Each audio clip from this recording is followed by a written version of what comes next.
DJ Event Planner will change the way you manage and run your business. Streamline all of your procedures and software into one easy-to-manage system. DJ Event Planner, the ultimate online planning tool.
Good evening, everyone. It is Tuesday night. It is Tuesday night with Ben Stowe. But right now, Ben hasn't quite gotten back to the office yet, or back to the house yet for our show. He's been running behind today, and we'll be getting into our show in just a little bit and talking about speakers. But before we got to that, I wanted to just give you guys an idea of where he's at. So we're going to pop up this. We've got this video right here from the Highway Patrol here that will pop up here so you guys can see what's going on. Let me just get this all set here because we've got a live camera feed coming to you live.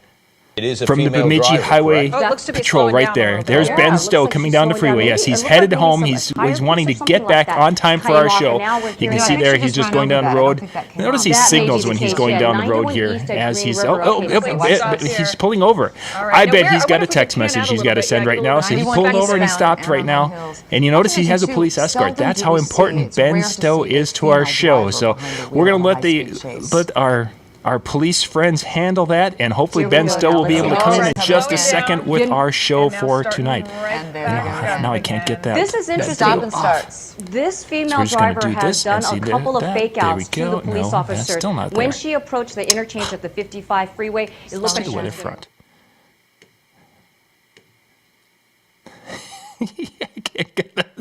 I can't get those things to clear off. So Ben can join us at any time. There he is, right there.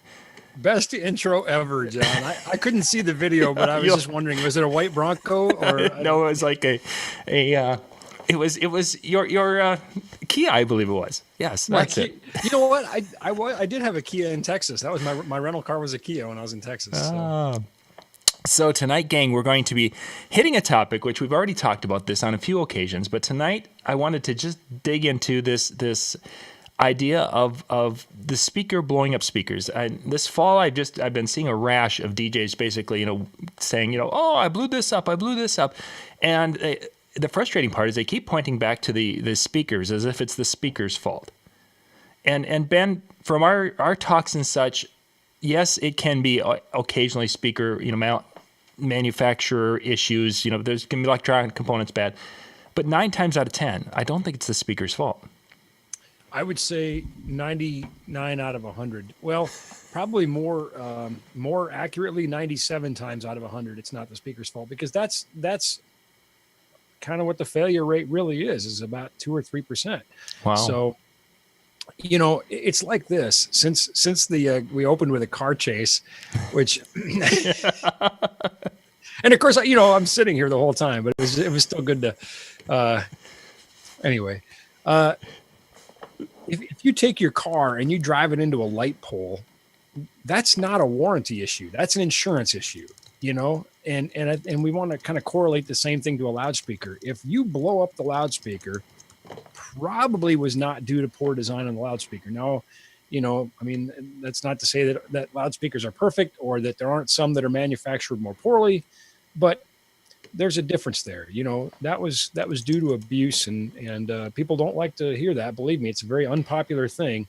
But, when we try to explain, look, you nearly set that driver on fire. That's why it's not covered under warranty. That's the equivalent of driving your car into a wall. You did that, not the speaker. Now, obviously, we work very hard with manufacturers to get those things covered anyway. Many times we're able to get manufacturers to make exceptions for our customers. We work very, very hard. But I think the customer, the manufacturer, and us would all prefer that it doesn't blow in the first place. Right. It's not good for anybody. Nobody's having a good time at that point, For sure. And there's ways to avoid that. What is one of the common, where are we going to look? Is it a wiring issue? Is it a too big of an amplifier, or I should say too hot of a signal, a poor board? Where is our problem coming in this? Without giving this any real advanced thought, I'm just going to say the first couple that come to mind here. And number one is people say, well, I shouldn't be able to blow a powered speaker because the manufacturer picks the amp and picks the speaker. Mm-hmm. I've heard that one used a few times. That's true. They do. And obviously compromises have to be made when a powered loudspeaker is made, both to equate for weight and also cost. But the reality is you can still blow a powered loudspeaker very easily. I would be willing to wager that I could do it with regularity, that you could give me just about any powered loudspeaker and I could probably blow it. I would just bet because I know what makes them fail. Mm-hmm. And there's just no get out of jail free card. The manufacturers have gotten far better at how they try to protect their equipment from you. That's we need to think about it in those terms. That's what the manufacturer's engineers are doing, is basically saying, okay, how can we make this speaker endure the most horrible thing that can happen to it? And they've gotten much better, but there's just no fail-safe way. So that in mind, that leads me to the first two things that I think of as a concern. Number one is heat. You can drive a loudspeaker coil into a thermal crisis without ever clipping it or limiting it. Really? Absolutely. Because it's about energy over time. Whereas, we're talking clip and limit typically are referring to peak moments. So with a very high average energy, a heavily compressed signal, energy over time, we can heat up that coil substantially and yet never clip or limit the signal. So just let me put a hold there.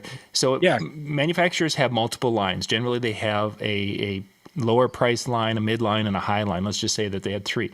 Now, would that be one of the big differences, that they're generally their top of the line or their higher end would be more conducive to be able to handle the heat better than maybe more of a lower level entry type cabinet? Yeah, more than likely. It's just common sense that when you spend more, you get more in most cases. And so, we expect more rugged, more reliable, loudspeakers that are just built better, and thus they're going to take more abuse. Mm-hmm. But take, for example, one of the sponsors of your show in Electro Voice. One of the notable differences in the ETX is the ETX speaker has algorithms in it that are attempting to calculate what the voice coil temperature might be. So this is a notable difference from where we talk about temperature being a concern. This loudspeaker is basically saying, okay, well, I've monitored this much energy over this much time, therefore I can extrapolate my voice coil is probably this temperature. And it's, again, attempting to protect from that. And that uses the same technology that they use in their touring boxes. The line arrays that we have that same technology, where the amplifiers have a DSP in them. Even though the amplifiers are in racks and the PA is hanging in the air, the amplifiers have been given algorithms based on their extensive testing to try to understand how hot that voice coil and that loudspeaker is, and to protect it from that. How would it compensate then to protect it? Is it reducing drive, bringing level down? We in a previous show, I put up a great graphic that talks about the logarithmic relationship between drive signal and temperature, and it's astounding because it's logarithmic. That at some point on the graph, I think we were talking about gaining just 3 dB more of loudness, and it was an increase of almost 400 degrees Fahrenheit. Yeah, it just really jumped up quickly. And so, to the end user, you think, well, it's only 3 dB louder. Yeah, but it's twice as hot now. Mm-hmm. You're talking paper burns at about 451 degrees, and we're driving this loudspeaker at 800 degrees Fahrenheit. That's more than adequate to melt solder. So, you know, once you start thinking about how dangerous heat can be to the process, you can really understand where, you know, compression in particularly, and, you know, driving a speaker into limit continuously, you know, basically where you are condensing the amount of energy over time into that loudspeaker can be absolutely fatal to it. So if we had two different instances, maybe we had one where we were miking a bass drum and we were getting that thump, thump, thump, thump right along. And then we had another where we were maybe doing a bass guitar where it was giving us a longer musical note, but very low frequency. Would the bass guitar be harder on the subwoofer, or would the bass drum, which seems to be hitting harder, you know, kind of a snapping more, which one would be more difficult? Well, in this example, you make an excellent example, by the way. In the bass drum, we would expect to have a high transient, which is that, you know, punch coming through. And so that's probably not going to create much of a heat issue as opposed to the bass guitar, where, you know, again, it's producing this note over a long period of time. So it's producing more heat. I think that's a good analogy for the example you're trying to make. Which it leads to another potential cause of failure, though, which is over excursion, where the cone simply comes out too far. Mm-hmm. If that transient on the kick drum is too much. But probably more damaging than bass guitar is electronic music. You know, EDM and that sort of thing tends to be heavily compressed. It has a lot of energy. And frankly, most recorded music today, the very tracks that we play as DJs, tend to be very compressed and almost by design. You can look up a thing called the loudness wars, where the record labels are kind of, you know, party to this wholesale murder of loudspeakers. And of course, the loudspeaker engineers are working hard to compensate, and that's why we don't have speakers blowing up every week. But you know, all that compression in the music is becoming an issue. Because it's not just a bass guitar. It's a combination of the kick drum, the bass guitar, the drums. Everything is, you know, melded into one mastered mix, and then that mix is compressed. And so that loudspeaker is working very hard at times. So in a situation like that, where we have that compressed audio track, and we are going to be doing an evening of the EDM and such, but we need to be playing at a volume, if that's pushing that subwoofer or our pair of subwoofers to the point of where, you know, they're getting very hot, what's the best way to deal with that? Is it to, you know, if we need to be playing at that volume, is it to add more subwoofers, or how can we get? It absolutely is. You know, either have better subwoofers or more subwoofers, or both. I mean, really, when I look at what DJs do with their sound systems, it's nothing short of extraordinary to me. I mean, there's just the physics involved. And I think it might have been on a previous show where I said if it was possible to do those types of gigs with that type of level with a single pair of subs in the concert industry, we'd do it too. We're not in love with unloading trucks, you know? And so there is just a matter of physics involved with the amount of air you push and that sort of thing. So yeah, have enough rig for the gig. That's fundamentally it. Otherwise, think about it. We'll go back to our car analogy here in our car chase. There's a difference in the way police cars are built and standard cars are built, for a good reason, right? Mm-hmm. Yes. There's a difference in race cars and standard cars. And you can take your standard off the lot car onto a racetrack and you can run it hard for a while. You know, and that's what you're doing when you're asking these, you know, gosh, I don't know what name I want to say, but I mean, the subwoofers that are being sold to DJs are not the same subwoofers that are being sold to concert tour. And DJs don't need that level of subwoofer. I'm not saying that, but it's sort of like saying, well, I've got a real nice souped up sports car, but it's still not a NASCAR. The touring subwoofers are a NASCAR. Sure. I mean, those things are built to run hard all the time, you know, for years. And so, you know, DJs say, well, I went and bought a subwoofer for $700 and I can't do concerts with it. No, you can't. Not arenas, you know. And again, just to be clear, I'm not saying you need to go buy concert touring subwoofers, but you do need to have enough subwoofers for the gigs that you're doing, or tops. Now, I feel like I should stop here and say adding tops is a dangerous proposition too. It's much easier to add subs because when we add tops, we can create phasing problems with the acoustics. So remind me to kind of circle back on that, John, because I don't want people just stacking up walls of tops and then wonder why it sounds so bad. Well, this isn't working. Well, I mean, it'll make sound. Yeah, it will. It'll make noise. There'll be weird spots. And so sticking on the subwoofer idea for a little bit more. If you were doing sound, you mentioned if you're doing live sound or sound for a band, let's say you're doing a classic 80s rock band, that likes to be loud and proud. And one week you're doing that, and the next week you're doing same size crowd, same building, and you're maybe doing an EDM event where you've got a bunch of EDM artists. Would you take the same rig when you're talking your commercial gear for both of those events? Same room? Same room, same number of people. It's just you're doing 1 week you're doing a rock and roll band, 1 week you're doing an EDM type of event.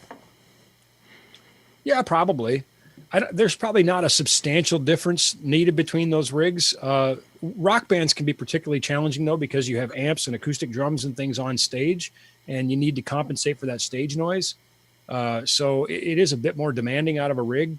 But I think I would like to have all that extra firepower for the EDM event, too. You could basically turn people's livers inside out, and they like that. So, I would say probably, yeah, Now, would I use the same system for an EDM event, an 80s rock band, and a wedding? Probably not. Probably not. There's a lot of debate right now about things like the collar systems, the Evox, the Evolves, that sort of thing, versus tops and subs and that sort of thing. And it comes down to the fact that they're apples and pomegranates. I mean, they're yes, they're both speakers, but they're fundamentally very different. And if you're looking for a high level of portability and exceptionally wide coverage, then columns are probably a great choice. If you're looking for sheer firepower, they're probably not. So, it's having the right gig, right rig for your gig too. Yeah, I think I want to point out, I've got this, one man's garbage is another man's prize, and I have a crazy collection of blown up stuff. Oh yeah, we've talked about these a few times. Yeah, let's take a look. We have, and and I keep them around for that reason because they're great props. Yes. So imagine a brand new shiny penny, and how that would look, a really bright copper color, or even like a gold brass color. That's how the windings on a voice coil look when a loudspeaker is new. And so take a look at this one and look at the color of that. And you can see there, actually, you can see a failure point there. So there you go. Look how dark that is. Mm-hmm. Now, if somebody says to me, well, I wasn't pushing that very hard, I'm like, that thing is charred black. Yeah. You heated that thing up a lot. And that was just from heat. Now, that wasn't because of sending a clipped signal through it. It was just a heat. It's heat. It has to be continuously hot to turn that dark color. Not just clipping it one time is going to do that. This takes some time to do. And again, the loudspeaker manufacturers, when they get these failures, they pull these things out and they put them under the microscope, and they always try to figure out how they can make these things better. But at the end of the day, physics still prevails. Where a clipped signal might be a problem would be, high levels of distortion, maybe over excursion, where it simply pushes out too far and misses the gap, or you break the surround on the loudspeaker, those kinds of things. Here's a good example of a high frequency that was given low frequency. And of course, high frequency wavelengths are very, very short. And so these drivers don't move very much, whereas low frequency drivers, they're moving a lot. Mm-hmm. Well, this one was given a low frequency and it was forced to move too much. And it slammed right into the phase plug and right into eternity. So that high frequency driver, you can see there, the windings are still a copper color. Mm-hmm. The discoloration there is maybe mostly just from oxygen, and just probably wasn't a heat issue. It just got slammed into the phase plug and went to loudspeaker heaven. That was the end of it. Yeah, I mean these high frequency drivers, you really can't even feel it move. They're designed to move so little. Whereas a low frequency driver, you can move quite a lot freely with your hands. And that's another thing. If we encounter a low frequency driver, that we very gently, mind you, with your hands press on the cone and it's crunchy, Well, yeah, that's because that coil has gotten hot and expanded, and I mean, that speaker's done for. So then you don't have to be careful with it anymore. It's done. Then it's time to replace it. And you want to be careful first, though, just to find out. Other times, though, these small wires can occasionally get a burst of power that can cause that wire to melt. There's an old saying, what do you call a wire that's too short and too thin? A fuse. Fuse, yeah. So, we maybe made a fuse out of our loudspeaker, but that is almost never the cause of failure. Especially with powered loudspeakers, almost always the cause of failure is heat, as opposed to overexcursion or melting a wire or those types of things. Heat is our number one enemy. Okay, so we've talked about heat. Now, the one that they're chatting about in the chat rooms and such is overdriving speakers. And how difficult or how easy is that to do with a modern speaker? Oh, it's plenty easy. It's plenty easy to do, even when the manufacturer matches the amp and the driver in the box. Even when they put in DSP, these things certainly help, but they are not magic get out of free cards. Now, gain structure, which again I know we've talked about doing a show on that, and we really do have to. It's not all that complicated, but it's a thing that is going to require some time to properly walk people through. That can create us some problems where, in an attempt to protect themselves from these clipped and distorted signals, loudspeakers begin to limit. And again, the ETX series has a thermal sensor, which is sort of examining the properties of the signal and saying, yeah, this is a problem, you're going to heat me up. And it's looking at the caliber of those signals, whereas some lower grade loudspeakers will just allow that to continue until they burst into flames or something. I mean, they're not smart enough to protect themselves. Overdriving, yes, but again, it's generally not because you caused the cone to over excurt or you blew up something in the cone. It's probably that you overdrove it. And maybe the speaker compressed, or you just ran it into the limiter, which is acting like a bit of a infinite ratio compressor, and you heated it up. And we probably come back to heat being the ultimate cause of failure. Plus, your amplifier is going to get very hot if you're running that thing, overdriving that thing, and you can create failure on those components too. So, how about I've had situations where people have had one of my wireless microphones, and they're talking into it, and all of a sudden they hold the thing point blank and they scream into it, and on my little the little thing on the front, it all of a sudden goes completely black, and just a little light shows up on the top, and it's just like that little light is like, oh my gosh, what is going on to me? At that point, I'm guessing that they are completely clipping my microphone. Oh yeah, they're clipping the microphone preamp, they're clipping the microphone itself, they're clipping probably everything in the chain. Depending on your gain structure, but that's unlikely to cause a loudspeaker to fail. Okay. Certainly not a quality one. I mean, that's a high transient, but that single action is probably not going to cause the loudspeaker to fail. Okay. I would be surprised and disappointed if a loudspeaker failed from that one instance. Now, that doesn't mean that you couldn't have something basically teetering on the edge of failure, and that's the final, as they say, the straw that breaks the camel's back. Yeah, push it down. But that in and of itself wouldn't scare me. Feedback, somebody dropping a mic, which creates a very high transient when that mic hits the ground, of course. All things that I would not expect to immediately destroy a quality loudspeaker. How about...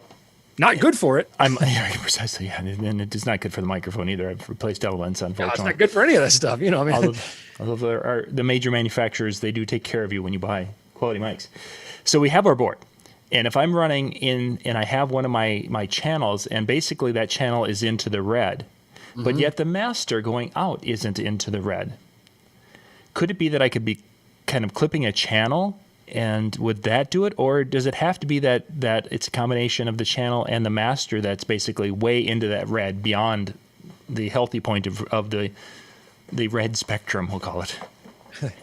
No, you can absolutely do it. That way. I mean, what we're talking about now actually is gain structure. We're now just going to have an impromptu gain structure conversation here, and there's all these different places where gain structure takes place.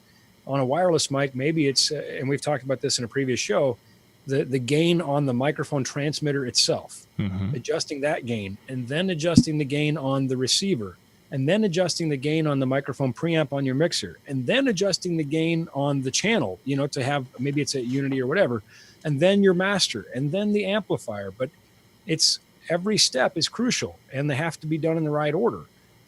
You can't fix a problem later if you have a problem here. If your microphone is clipping, you are going to get a clipped signal everywhere else in the chain. You can have a quieter or a louder clipped signal, but you still have a clipped signal. And so absolutely, if you're clipping that channel input on your mixer, all your master is doing is attenuating that clipped signal, so you have a lower level clipped signal, if that makes any sense. So with and the real question I guess I was asking is that if the channel is a clipped signal compared to the microphone it's a clipped signal, is one more damaging to the speaker ultimately than the other? Or is it basically the clipped is a clipped is a clipped? Yeah, I'm not going to split hairs, and I'm going to say a clipped is a clipped is a clipped. Okay. We could probably break this down into a really scientific discussion and do some study. No, that's not what we're wanting to do tonight. No, we're not going to go there. We're going to say that a clipped signal is a clipped signal, and it's never good. So why bother? I'm not even going to waste any energy thinking about which one's worse. Don't do it. Sure. Simple. Try to address that at the point of clip, because why in the world would you want a clip signal anywhere? Right. It doesn't sound good. It isn't good for your system, and it's not good for your clients or your reputation. And it's an easy fix. So don't do it.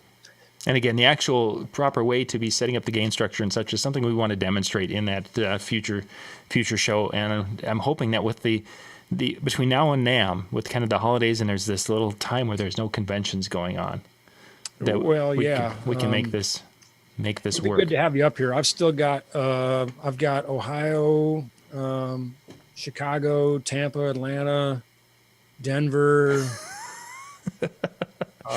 So anyway, Kat and I will be doing the gain structure show. Well, we have some great folks at NLFX that would love to help you out. You know what?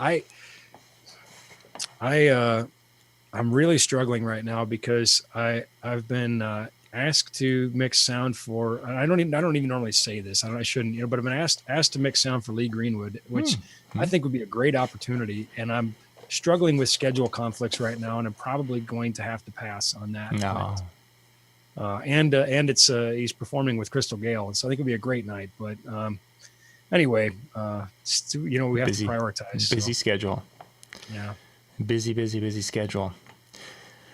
So I sort of feel bad now that I said that. I feel like we could just, can we go back and edit a live show so I'm not name dropping anymore? Yeah, don't worry about name dropping. Yeah. I mean, it's not like you're doing a big show, like when you're doing it for a championship football team or something. These are just. Well, and I tell you what, there's a possibility of that again in January. So we'll have to figure out our schedule and we'll get that gain structure show done. So I don't know what's going to happen with the football game yet or not. That's still up in the air. We're in the middle of the season, or towards the latter part of the season. But yeah, there. And we're closing in. It's time for me to start getting stuff nailed down. Anyway. So those are some of the fundamentally key things. Yeah, go ahead. Yeah, I want to chat just a little bit about, because this is as people have been getting the Evox or the Evolve, the Evolve here, and they've talked about a little bit with the Evox also, is the difference in we talk about the right rig for the gig and such, and we've got 12-inch subwoofers, 15 and 18-inch subwoofer options, and for one reason or another, some people like the 12 because of easier portability, smaller vehicle, whatever. Is there a kind of a suggested size that you recommend to people when they're like, hey, Ben, I'm a wedding DJ. Is there one that you would steer them towards more, or is it just really their preference and what they want to do? Yeah, it wouldn't be a show if I didn't say it depends. We just finished up a church install, and we put 21 inches in there, and so smooth on the bass guitar, just holds notes that 18s maybe struggle with. There's advantages to 18s over 21s though. They're certainly going to hit deep and hard and low. 15s are maybe a bit punchier. 12s, you're going to lose some of that low end, but now you're getting into a lighter sub. So it really depends. There's definitely a sound characteristic difference between an 18, a 15, and a 12. And of course, some DJs do use 21s. So no, I don't know that there's a blanket answer I could give. If you want to put everything in the back of your two-door car, you're probably going for the Evox or the Evolve. And you know what? If you're doing weddings for a couple hundred people, you're going to be happy. If you want to go do stadiums, that's not what they're built for. And neither is a pair of 18s, by the way. You know, but if you want to go do a school dance for 1,000 kids, I would say, gosh, I don't think having 4 dual 18s is out of the question for something like that. Yeah. It just depends on what you want to spend and what you want to carry and what your clients expect of you. But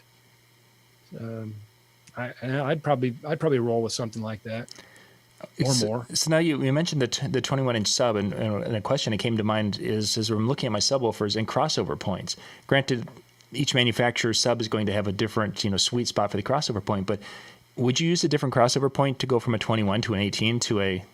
I've never played with the 21, so I have no point of reference when it comes to what a 21-inch sub can do. Yeah, probably so, but I wouldn't make it a blanket answer of 18 versus 21. I think on these 21s, we actually set the crossover point at like 70. On my touring rig, the crossover point, those are 18s. The crossover point there is 80, so it is a higher crossover point. But it depends is the answer. Couple things we have at play here, and this is something they call damping factor, but basically, that cone has to move and then change direction and move back the other direction.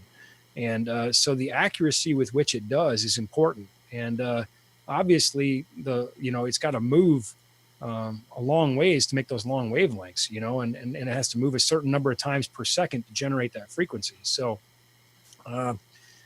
short, non-nerdy answer, yeah, it probably is different. Mm-hmm. But it also has to play into fact what your tops can do. The crossover point isn't singly dedicated to the subwoofer. It's the point at which the tops and the subs cross over. And so you have to find that common ground. Anyway. Interesting. Yeah, I've never played with a 21. I mean, I've seen those at a couple of shows, NAMM or somewhere like that, but I don't know if I've ever heard one in action, or at least knowingly heard one in action. Well, and bigger isn't always better. Like I said, I mean, these sounded amazing. The client was super stoked. We were happy, but it's not the end all save all. It's not as simple as people want to make it to say, well, I got a 21, therefore it's better. There's a lot of good options out there, and there's a lot of bad options out there, or maybe wrong options for the application. So the product in and of itself isn't wrong, but it's wrong for the way it's being used. And that's why there's so many different variants. And, you could very well love 21s and maybe you wouldn't, sure, depending on what you want to carry and what you want to spend and what your expectation is and, what tops you're pairing it with. There's a lot going into the equation. And any imbalance in there could lead us to a situation where we're asking something from our speakers they're not designed to do, and that's when we run into trouble. So we would have a lot of issues. I'm just checking the... I wouldn't pair a 10-inch top with a 21-inch subwoofer. That was my question here, is what did they put above them for cabinets and such? These were, and I'm normally not a fan of dual 15s. I'll just come right out and say that. But in this case, it was dual 15s with a 4-inch high frequency. I sort of winced a little bit. I'm like, dual 15s. They sounded amazing. And these were very expensive loudspeaker too. But boy, that 4-inch voice coil on the HF was so smooth. This system really sounded good. It was really good leaving this install feeling like we had really done a good service for these people. Because, this was a pretty high dollar deal. Wow. But it was, 15s for the tops. And I think you could probably pair 12s with over a 21 as well. But here again, all 12s are not equal. And so it's a matter of sort of engineering a system to work together. We had a question, and this is a good one we're going to dig into. For our high frequency cabinets for a mobile DJ application, where would the height of the speaker, how would you judge of how high to have that for a typical mobile DJ application? Well, now we're getting into some easy questions, so that's good because we just waded through some really murky water. Yeah, we did a nice chat. You've been doing very, very well. There's some good information there. Thank you, John. I appreciate that. I would say higher than head height, but there is it depends on this as well. If our loudspeaker does not have an adjustable pole socket hole in it, or you don't have an adapter, which shameless plug, we sell these little adapters and they're really cool. Then I would say probably head height, because if you've got a, let's say, typical 40-degree vertical pattern, I'm trying to see if I can do this here. Yep. So some of that sound energy is headed towards the ceiling, and some of it's headed towards the ground, and some of it's headed straight on. And so by putting it about head height, maybe just slightly higher, most of the people in the group are going to get more of that high frequency and the intelligibility, and you're going to hear all the properties of the music you want to hear. Ideally, we'd get it up higher than head height, and the exact height might depend on the length of the room, but higher than head height. And then, see if I can do this with my hand, tilt it down. Sure. So we're not pointing sound at the ceiling, and we're now using that high frequency coverage to get the length of the room. Maybe favoring it a bit towards the back 2/3 of the room, because you're going to have a little off-axis attenuation in the front third, so it's going to sound more even front to back. So that might be a situation where picking up one of those little adapters from us and getting your high frequency up a little bit higher and tilting it down probably pays some serious dividends for you. Interesting. Yeah, because I know some of the cabinets I have, I believe the ETX have too, and I've used them in a couple of different situations, but I think for just a general wedding dance floor, I don't think I've used that, but I'll have to give nice when they have them built in, and there's a lot of loudspeakers that do, and so that's a really good thing to do. Just get it up, tilt it down a little bit. As the old saying goes, point the loud part towards the people. Now you mentioned at head height. Which part would be at at or a little above head height? Are we talking the tweeter, or are we talking the woofer of the cabinet? Well, I would say putting the high frequency driver, or the tweeter as you call it, a little bit higher than head height. And again, head height is different for everybody. I'm a little over 6 feet tall. So, but I would say try to get that tweeter above my head just slightly more if you can tilt it down. Sure. And here's the reason why. Okay. These really, really small wavelengths from that high frequency, we established that this thing's just not moving very much, right? Those wavelengths are very, very small. And so they're going to be easily knocked down or penetrated by us. So having people in the way is going to absorb or knock down those high frequency wavelengths, and thus the people behind us aren't going to get as many of them. And the more people you have, the more completely you're going to block that signal, and pretty soon you have basically mush. Other than what's bouncing off the ceiling or the walls, your direct SPL is going to be kind of mush. So by putting it a little bit higher, more of it's going to get to the back of the room, and by putting it higher and tilting it down, way more of it's going to get to the back of the room. Sure. Now, maybe you don't want it to get to the back of the room, but that's there are certainly situations like that where you've got older guests who kind of congregate towards the back. Ben, people are asking, what is that little device, that adjustment pole? I have no idea what the number of it is. I tell you what, anybody give me a name. What would be referred to if I do a search on the website? It's made by K&M. It's a great little piece of steel. I just don't recall the part number, but here is my personal vow that if you message myself or Katie, we will absolutely get that information to you. I didn't intend to mention it during the show. Otherwise I'd have a part number handy for you. But it's not terribly expensive. And you know what? Mention the show and it's going to be even less expensive. How about that? There we go. A little bribery for you. But anyway, yeah, we can get that info to anybody either by contacting myself directly on Facebook or via email, Ben at nlfxpro.com, Katie, Katie at nlfxpro.com, or any way you choose to reach out to us, customer care at nlfxpro.com. We'll go to our customer service folks. They're fantastic. Or you can go to our website and click the contact us.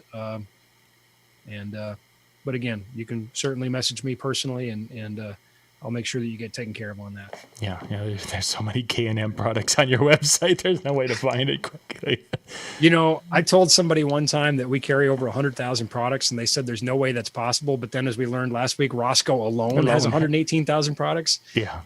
We probably carry far more than 100,000 products because, K&M has a bazillion, and Electro Voice has over 1,000, and, we carry over 120 brands.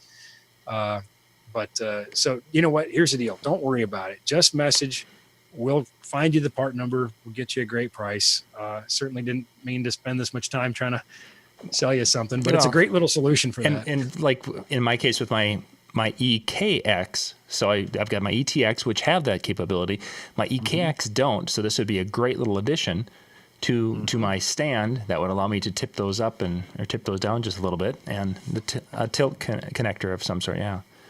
It works really good, and actually it has a kind of a rotary dial on it that you can dial in a specific degree of tilt, which is really nice. So one, you can make it accurate, it's adjustable, and you can make it the same on both sides. And two, if you really start nerding out, which I think if you're watching the show, you have a little nerd in you, probably just a little bit, we can start doing things with some precision for creating better coverage in the room.